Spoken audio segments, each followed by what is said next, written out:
जौना के रुआ कर्नाटक कहतनी। काशी नरेश और द्रविड़ नरेश दोनों मित्र थे भाई, प्रेम की बतिया आपस में नित करते थे हर टाइम। का बतिया होते रहे लोग आपस में? धुन बा भिखारी ठाकुर के।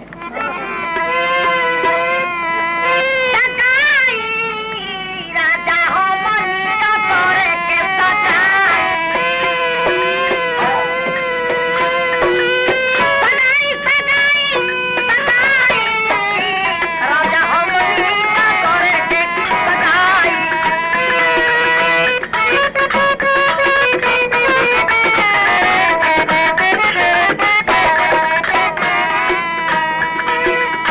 जदी होई बेटा तोर, चाहे जदी होई बेटी मोर, प्रेम के बंधन में बेटे के बांधाई ये सगाई। राजा हो मनी का तोरे के सगाई, प्रेम के बंधन में,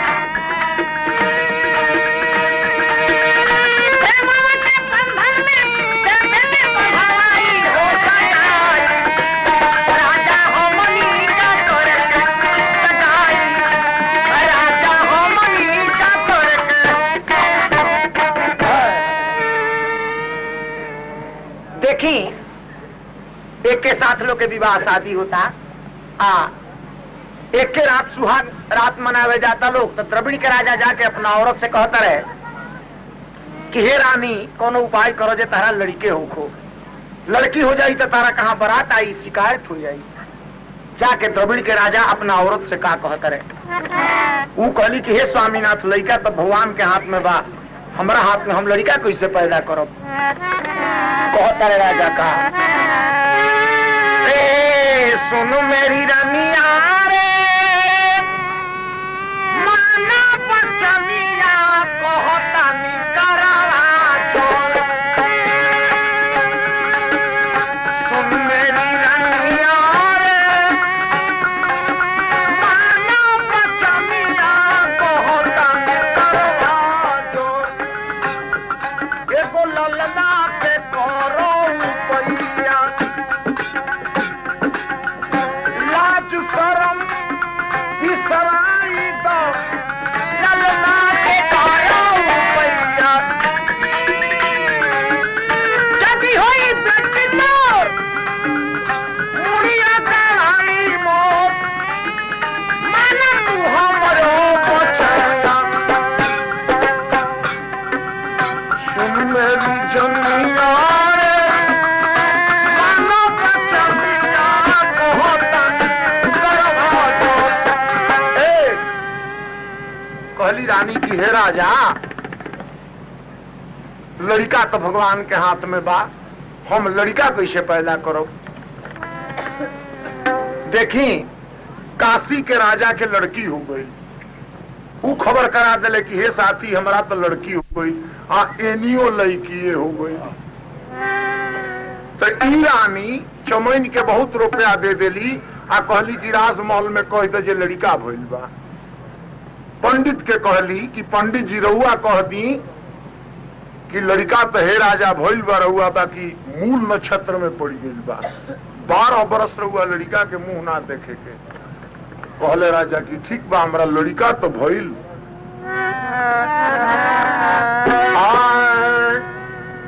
अब देखी लड़का लड़की के 12 बरस के उम्र होता, द्रविड़ राजा से कहां से बारात जाता काशी में, तो बारात जाला तो औरत लोग कौना धुन में गावेगा।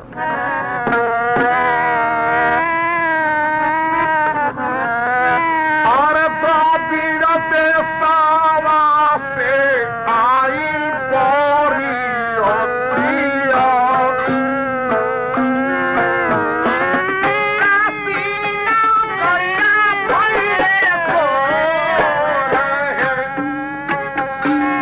द्रविड़ देशवा से चलल बोरी होतिया,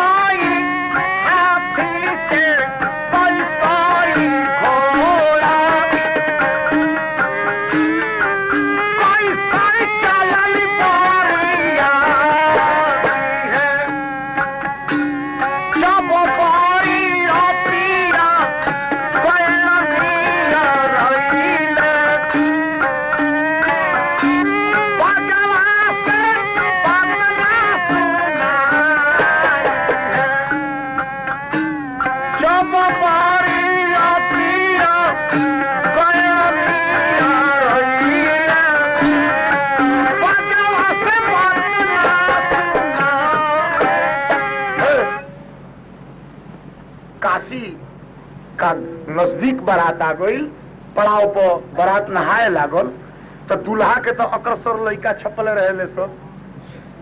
दूल्हा जब नहाए जाता तो एगो लड़का का ओकर सामान्य लौक गई। वो गरीब के बच्चा रहे, बड़ आदमी के मामला कहो तो का कहो, जाके गांव में हल्ला करता, का कहो तो लड़कवा वो तो सामान देख ले रहे जाके हल्ला करता गांव में, का कहता, चाहे राजा का न सुने की बेटा नाई हो बेटी,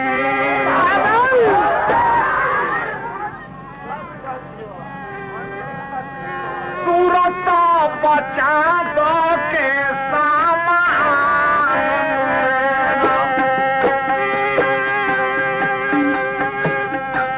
सूरत बचा दो के सामान,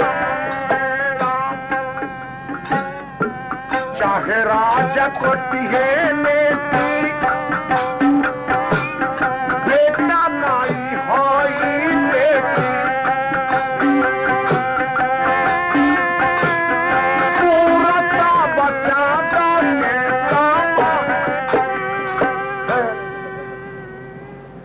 बड़ आदमी के मामला प्रचार ना भइल, बारात लाग गई, दूल्हा आ गई आगना विवाह करे के, तो ना उनी धोती पहिरावे खातिर दामाद के उठावेली समारोह में, ना उन जो पंखा में हाथ लगावतिया ओकरा तो हाथे में सामान ठेकता। अब वो हल्ला करे लागतिया नौनिया का, हल्ला करे ले नौनिया, अरे बाप रे बाप, हल्ला करे ले नौनिया, अरे बाप रे बाप, हल्ला करे ले नौनिया, अरे बाप रे बाप, ई तो साचो के तो दुनिया, अरे बाप रे बाप, तो साचो के तो दुनिया, अरे बाप रे बाप, मरवा में हम चल भइल रे दैया, मरवा में हम चल भइल रे दैया, खाना देखल सीना फुनिया, अरे बाप रे बाप, हल्ला करे ले नौनिया, अरे बाप रे बाप, हल्ला करे ले।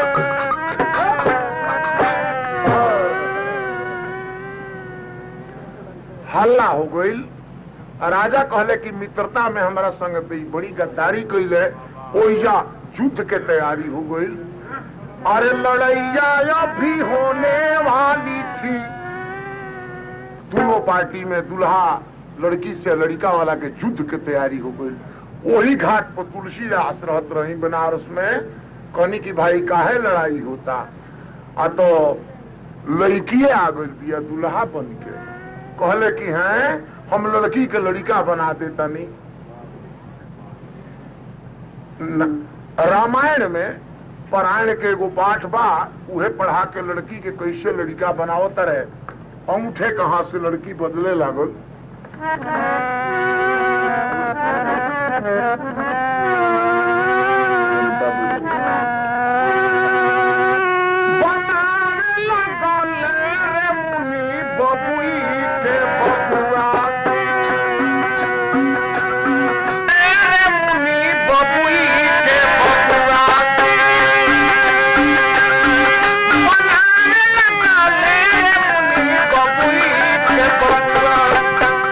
भाई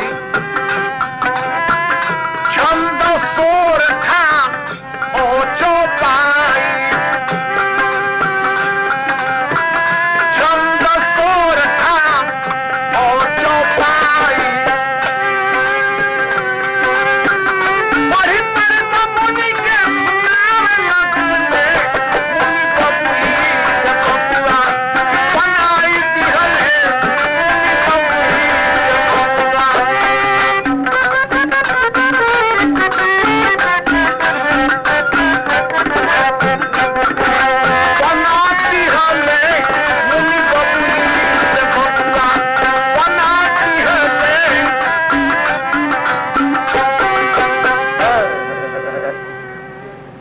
रामायण के पाठ सुना के तुलसीदास लड़की के लड़का बना दिले।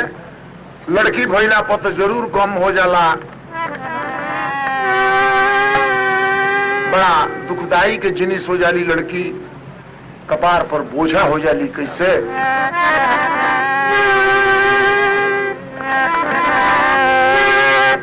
साउंड ठीक करे हुआ, जरा पर ध्यान रखो।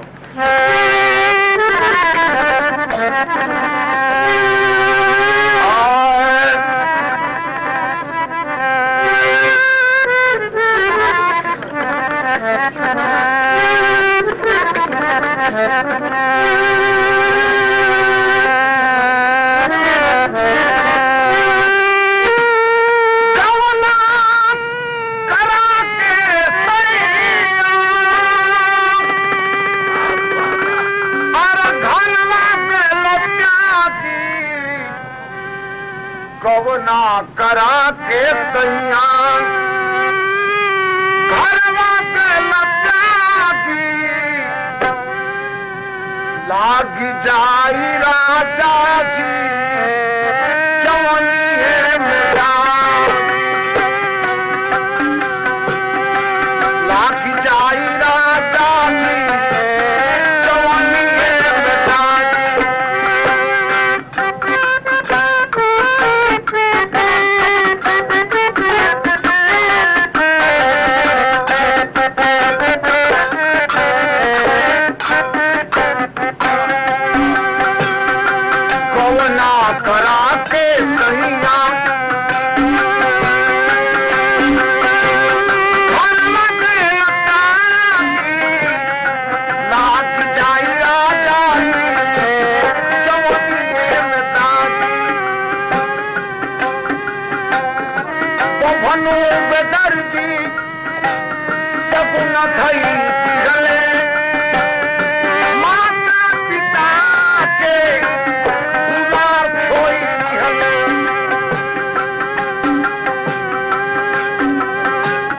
हमारा खाती सैया रौआ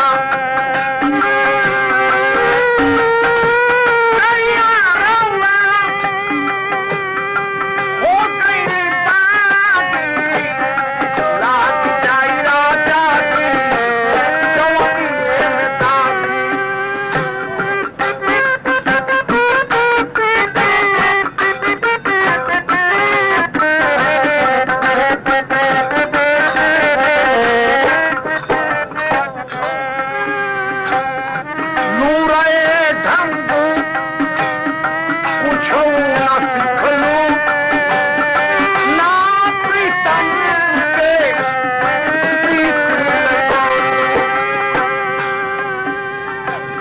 हमारा खाती सैया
पंथ जैसे साथी बिना, हाथी बिन दल जैसे बारूद बिन बान है, बराबर अंगरानी बिना कूप जैसे पानी बिना, कवि जैसे वाणी बिना शुक बिन तान है,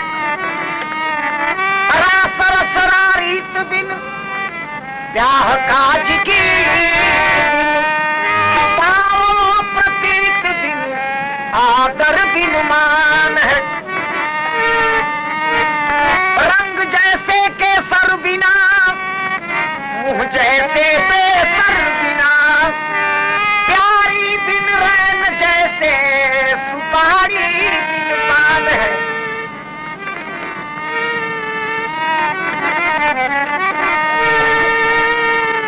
बा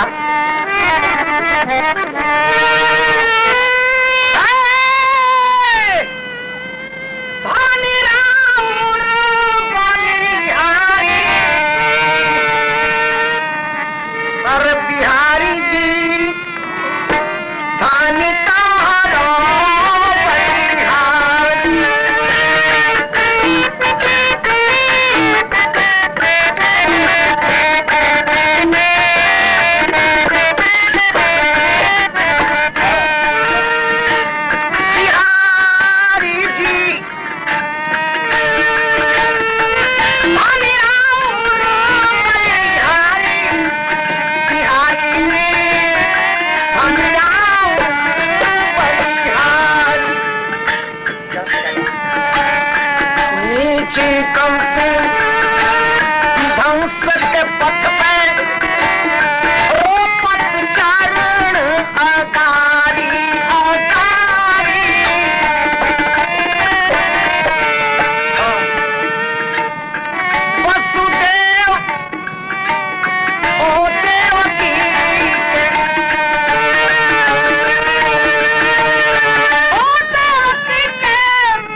देखी धुन में एगो अरे रोज जैसे आवेलू तू तेर सुन के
वेद पुराण में देखा लड़की होई तो तरी जइब। बाकी लड़की जो होली मैनी गाय होली पराया घर के होली कैसे?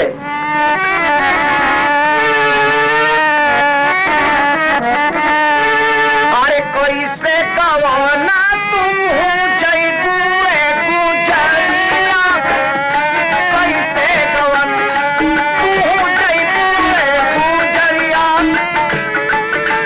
कुछ सीखलू नानू जाए के बपया दूर करिता जन के साजन के।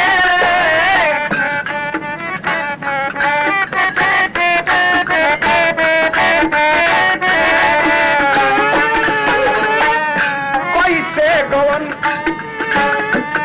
तू जइबू गुजरिया, कैसे गवन कुछ सीखलू नानू जाए के बपया दूर करिता जन के साजन के।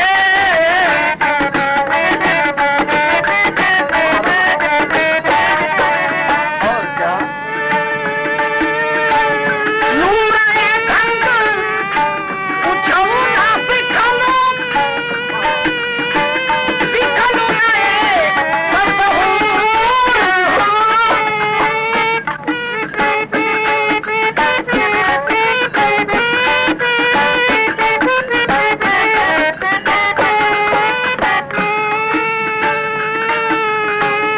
छूटल जाता नैहर निकल जा, छुट्टी भैया के प्यार हो। उ तो पूछिए जरूर का तू बाबू हजूर जाते साजन से, साजन से।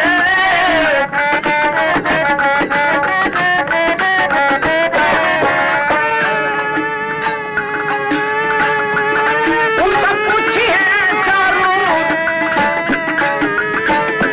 का तू बाबू हजूर जाते साजन से,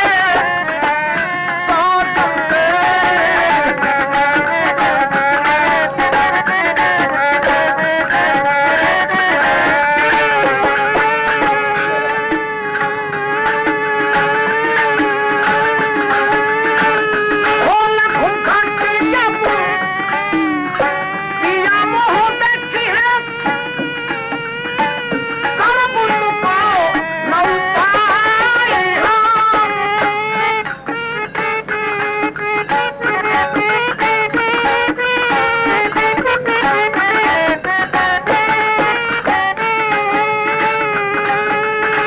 सासु ननद बोले बिरही की बलिया, कैली में कौन कसूर हो।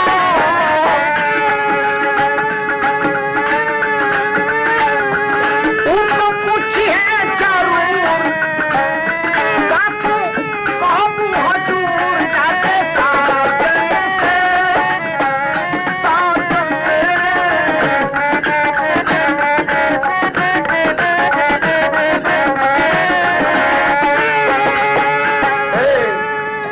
लड़की जौन होली पराया घर के होली अधीन होली कैसे? बेटी जनली जे ससुरा में,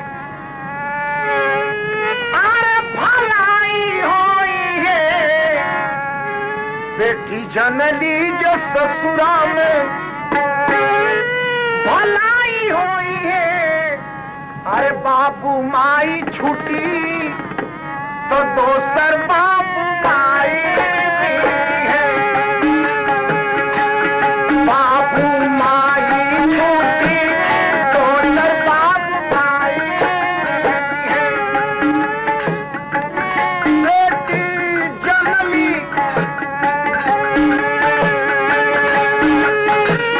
ससुरा में भलाई होई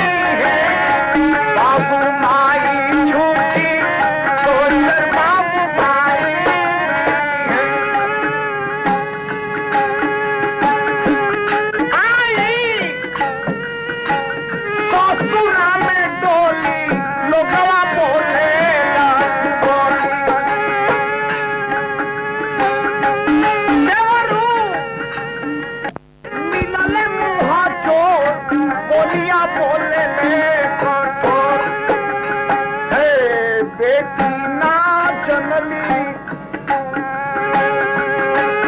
और ननको हर गाई है, बाप माई छूटी तो बाप माई है। परस मनवा में अफसोस, परस मनवा में अफसोस, डेली कर्म के दोष, बेटी ना जनली सासु जी कसाई है, बाप माई छूटी तो बाप माई है। सासु ननद लड़की के मिथ्या दोष लगावेले आ का कहेली सब कल ही सासु जौन होले का कहेले लड़की के, कहाँ से आई बड़ा फुहरी हमारा घर, कहाँ से आई बड़ा फुहरी हमारा घर। सासु ननद के कहलो न माने,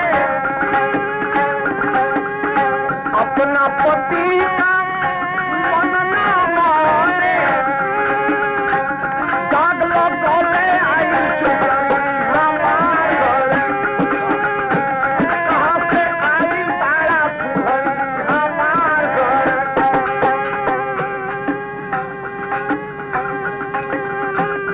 करस मनवा में अफसोस, डेली कर्म के दोष, बेटी ना जनली सासु जी कसाई मिली है, बाप माई छूटी तो बाप माई है। लास्ट बात, दौड़ा दौड़ा कृष्ण कन्हैया, दौड़ा दौड़ा कृष्ण कन्हैया, पड़ल बीच भंवर में नैया। ए नथुनी धीर धरो, अरे तीनों दिन सवाई होई है, अरे बाबू माई छुटी तो दोसर बाबू माई है। कैसे गवन तू गई तुए गुजरिया, कैसे गवन सिखलू ना चाहे देवो पड़ा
का करे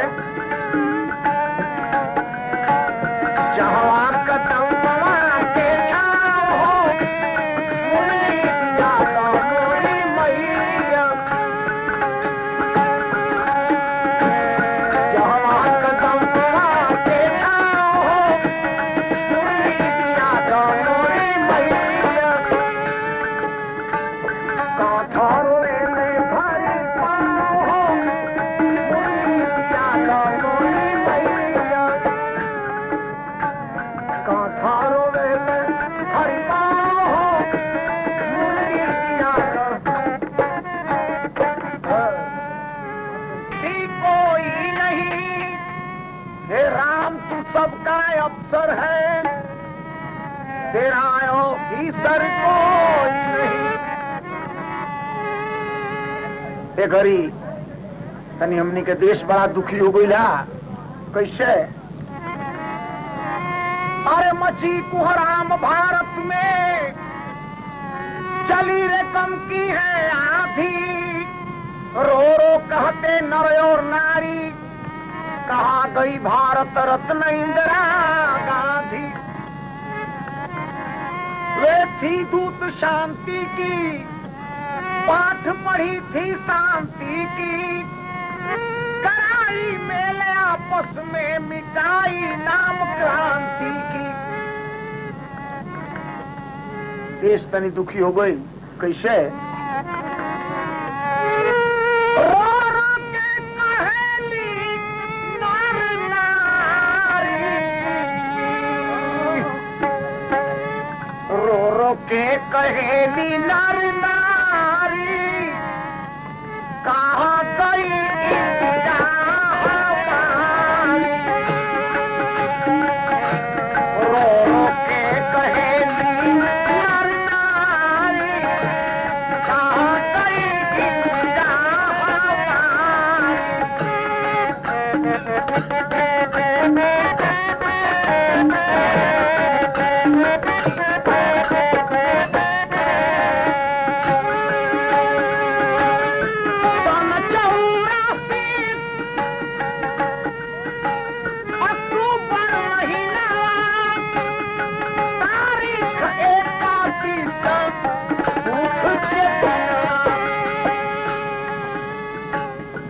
सन 84 अक्टूबर महीना तारीख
100 गीत पर कलाकारों को बहुत सा पुरस्कार मिला। हम लोगों का भी हार्दिक अभिनंदन है। रो रो के कहेगी कहाँ गई इंदिरा हमारी, बातें कहे न थोड़ी करुणा भरल कलम,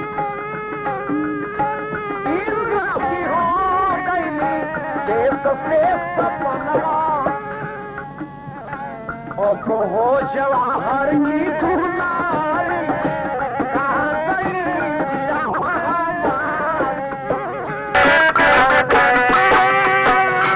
घटना भइल दर्दना तो बात तुमके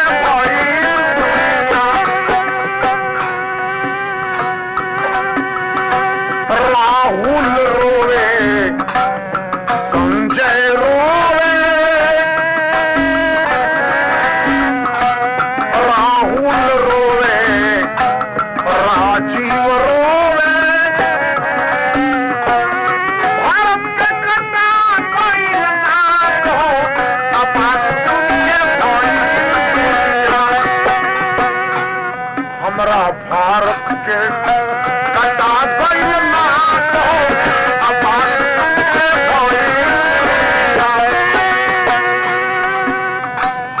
घटना भई दर्दना आबाद तुमके भई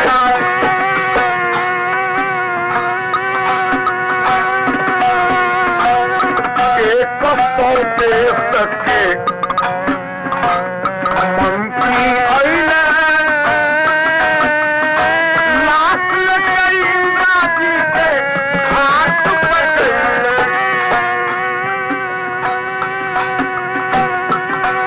दुश्मन के दिल में उथल पाप हो आबाद तुमके भई दुश्मन के दिल में उथल पाप हो आबाद तुमके भई घटना भई दर्दना हो आबाद तुमके भई अब हो जवाहर की दुनारी और कहाँ गई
देखी धुन बाएगो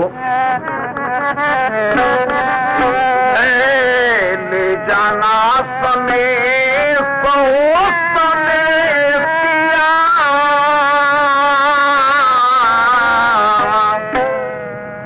अरे जहाँ पर अरे हो ले जाना सने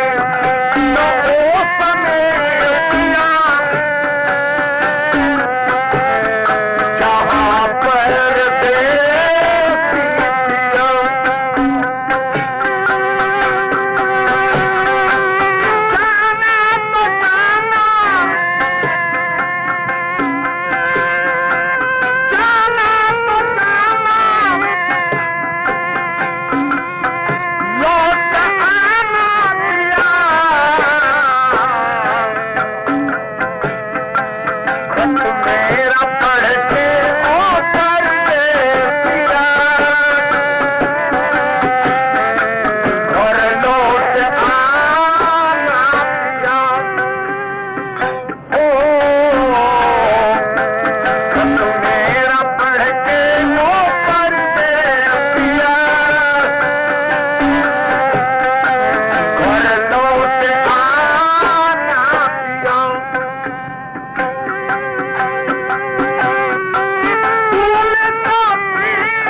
ले जाना सने ओ सने पिया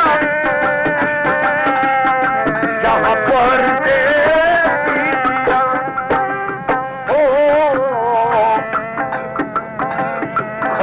मेरा पढ़ के ऊपर दे दिया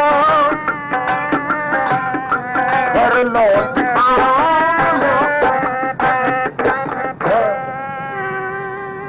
गीत बा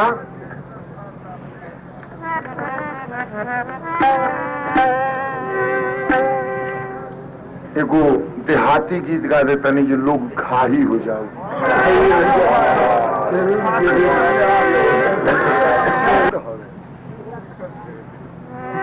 स्कूल के एब्सेंट हवे बुझाता जे सिनेमा के प्रेजेंट हवे देखी हाला करता रहे बुझाता रहे जे कोनो पार्टी के सार्जेंट हवे